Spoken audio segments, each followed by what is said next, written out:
Is the way you're building your business right now actually aligned with you? Hello, and welcome back to the Aligned Founder Podcast. I am your host, Taylor. Here, I guide founders, entrepreneurs, and thought leaders toward growing a business that's aligned with who they are and rooted in real connection with the right people. So go ahead and get a little cozy, maybe grab a drink, light a candle, and get settled in because we're about to go deeper. Hello and welcome back. I am so glad that you are joining me today. I want to just dive right in because I am really excited about this episode. It is one that is probably going to hurt to hear for some of you. I have been on a bit of a personal development journey this summer and actively investing in my own growth as a person and an entrepreneur, not just investing my time into the business stuff like strategies and content, but the mindset stuff too. And this week I picked up a book called The Imposter Cure by Jessamy Hibberd. And I kid you not, it put a lot into perspective for me and called me out a lot in the process of reading it too. And as I was reading it, I kept thinking this is episode 3. Like, this is exactly where we are in this entire conversation. So, we spent episode 1 talking about what it feels like when something feels off in our business. Episode 2, we got into the concept of alignment and what it actually means, what it looks like when you drift from it in your business. And this book just picks up right where we left off. So, that is what we are getting into today. And I think if you have been following along, this one's going to hit home for you just as much as it did for me for imposter syndrome. So, when most people say imposter syndrome and refer to it, it's kind of like a joke, right? So, it's, oh, I got a promotion I didn't expect, or I had a launch that went way better than I thought it would. And now I feel weird about it. Like, it's like that kind of thing. Like, how do I process this? How is this even real life? Do I even deserve what I just received, right? And of course, that is part of it. That's a real feeling, but that's not what I really want to talk about today. What I do want to talk about, though, is the more persistent version, the one that is a consistent self doubt that makes you continuously second guess your ideas before you've even finished thinking them, and the one that has you consuming everyone else's content, looking for permission to just trust what you already know. And Hibberd breaks imposter syndrome down into 5 types. She calls them competency types. And when I read through them, I was like, yeah, I'm like 3 or 4 of these simultaneously, which honestly tracks with someone who also has ADHD, which I will touch on that as well today. But I want to walk through all 5 of them briefly because I really think that you are going to hear yourself in at least one of them. And sometimes just having a name for something will change how you relate to it. So, the first one is the perfectionist. This is a person who sets incredibly high standards for themselves, and even when they hit them and reach those goals, it just doesn't feel like enough. There's always something that could have been better. The caption wasn't quite right. The launch wasn't as clean as it could have been. The client call could have gone differently. And, instead of looking at what went well, the perfectionist will zoom in on what was off. And that is exhausting because the bar just keeps moving. And you cross it and it's already somewhere else by the time you get there. And that's exhausting to keep up with. The second type is the expert. The expert feels like they need to know everything before they can say anything. Like they don't have enough experience, enough credentials, enough hours logged before they've earned the right to share what they know. So they keep consuming, they keep learning, they keep waiting until they feel ready. And newsflash, ready never actually comes. And I think a lot of us in the online space sit right here. And I know I do, especially in an industry where everyone has a course and a certification and a framework, and it can just make you feel like you're always one step behind from being qualified enough to speak up. The third type is the natural genius. The natural genius believes that if something is hard, it means they're not cut out for it. Like competent should feel easy and fast. And so when they struggle, when a concept, takes longer to click, when a skill requires actual practice, right? They read that struggle as a sign that something is wrong with them. But like that's just how learning works, right? For everybody. And it takes time to learn new things. The fourth type is the soloist.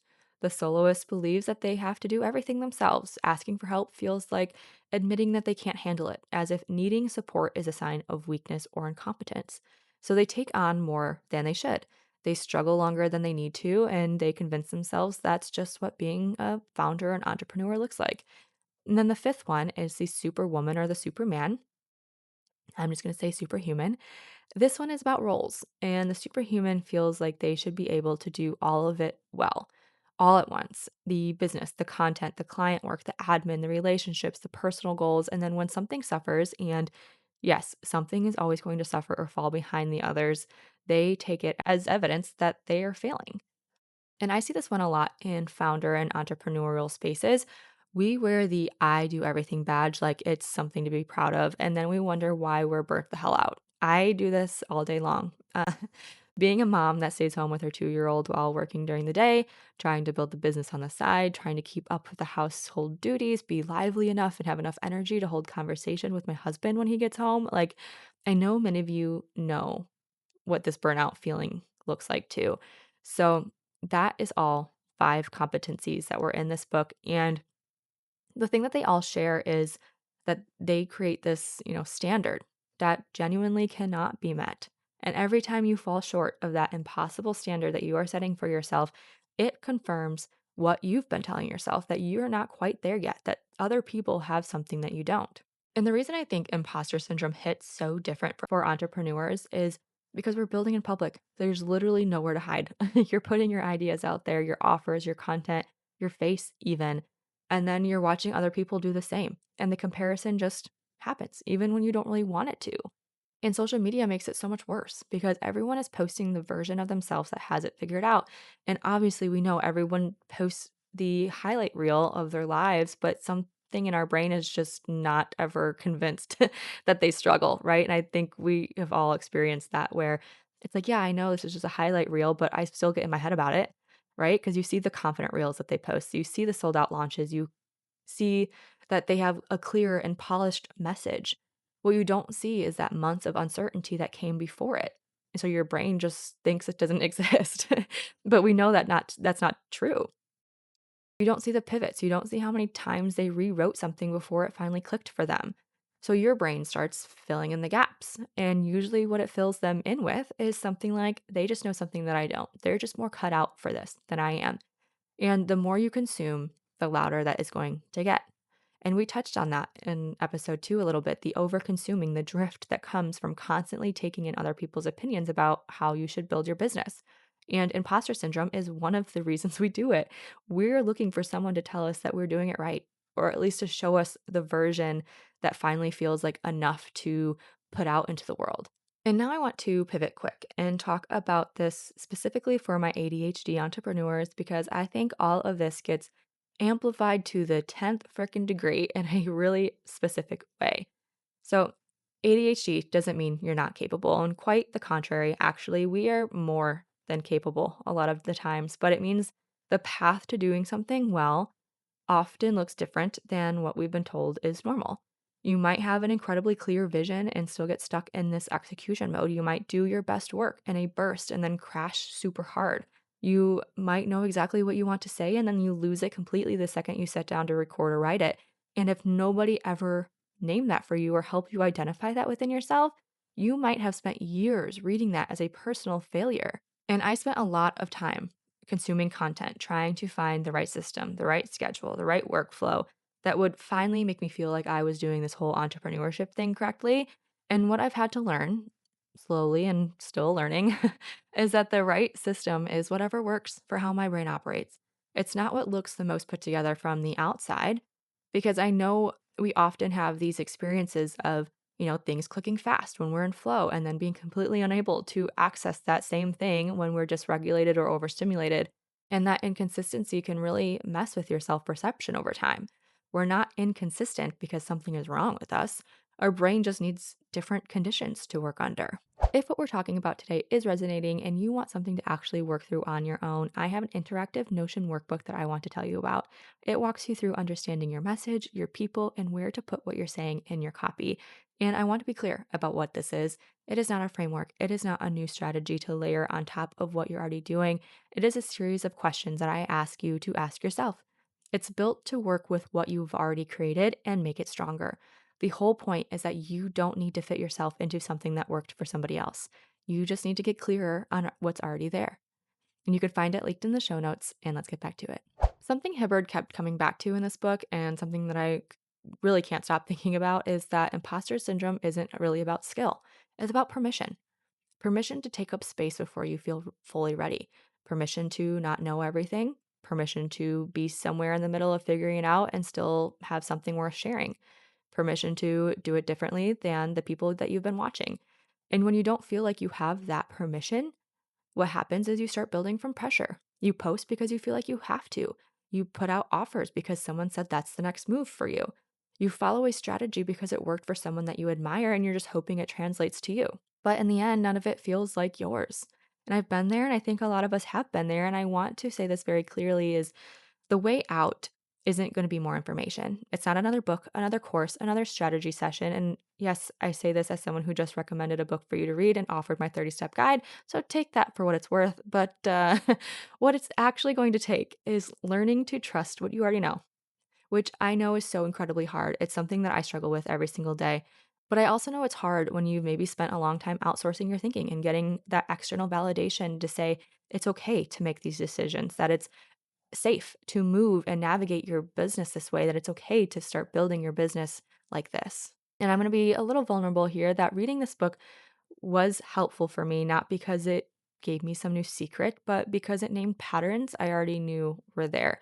It called me out while making me feel seen too. And sometimes naming something is enough to start shifting how much power it has over you, how much power self doubt has over you, how much power that imposter has over you. And reading it just was like a slap in the face of like, I know I'm better than this. Why am I getting stuck in this mental loop of this imposter saying that I can't do these things, right? And it's a hard place to sit, but the book really kind of helped me feel seen through it too, that it's not something that I'm fighting alone.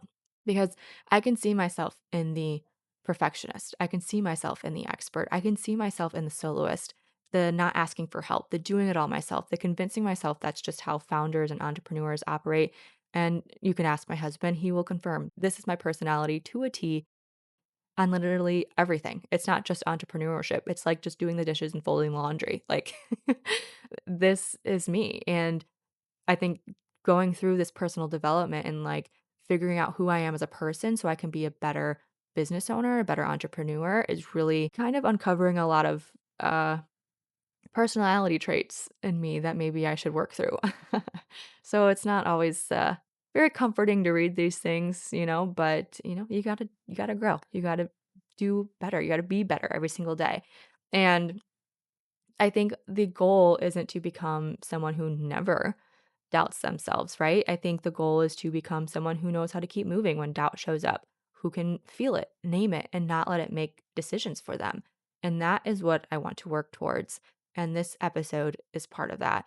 And again, it's not something I'm working towards just because of I'm starting a business. I'm realizing these things will make me a better person too. And that's what I want to work towards. So I want to leave you with a couple of questions to sit with. Which of these 5 competency types did you hear yourself in? And what standard have you been measuring yourself against? Is it actually yours that you put in place, or did you pick it up somewhere along the way from somebody else? And I just want you to notice what comes up for you. Maybe you go purchase the book and work through these exercises too, because the exercises in the book, the questions that it asks, I think are really great. Because awareness is usually where the shifts can start. It's not awareness to a new strategy or a new system, but it's awareness and being able to see the the craziness that is running in the background, that noise in your brain that's been driving you stir crazy, right? And I just want you to know, if you are a new entrepreneur like me, you're not behind, you're not broken, and that self doubt that you're carrying doesn't mean that you're not going to be cut out for this. It might just mean that you care more than most and you want to show up in the best possible way that you can for the people that you want to serve and help.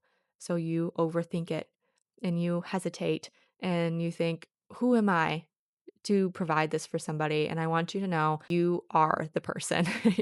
You can be whatever person you want to be, and you just have to get over that fear. And it's not easy. I know it's not easy, but there's somebody out there that needs your help, and this is your kick in the ass to go do that. So, thank you so much for being here today. If this episode resonated, send it to a friend who needs to hear it too, because honestly, it can be very lonely as an entrepreneur, and it really does take a community. And I would love it if you could please leave a review if you are enjoying the show. It really does help more people find me, and I will see you next week.